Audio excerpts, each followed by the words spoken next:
natagalan ako dyan kasi sobrang ano,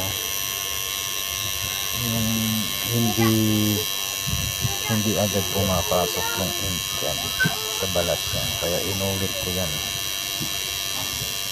para lang lumitaw talaga yung lettering na ganyan. Guys, sinanskill ko lang din yun para ano, para gumanon yung curve ng tattoo niya.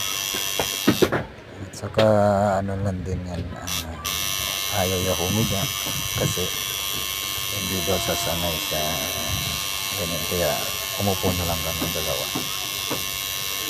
Ayan.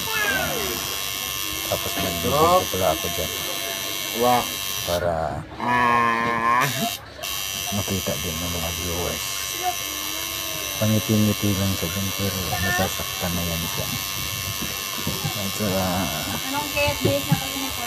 iwan ko ba bakit nilagay yun dyan yung pang-spray ko sa tattoo.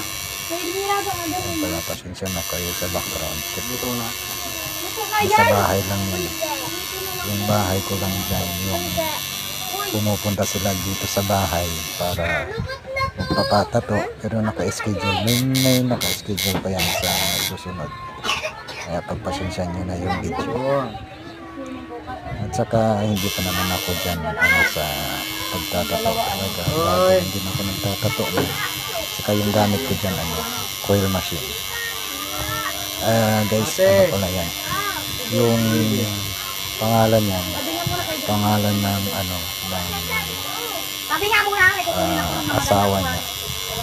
At saka pangalan niya, yung yan, yung nasa gitna, yung anak niya yan. Parang shortcut ko lang din. Pasensya ka na kasi mukhang addict yung tinatatuan ko. Pero hindi yan addict, guys. Katrabaho ko pala yan. Kasi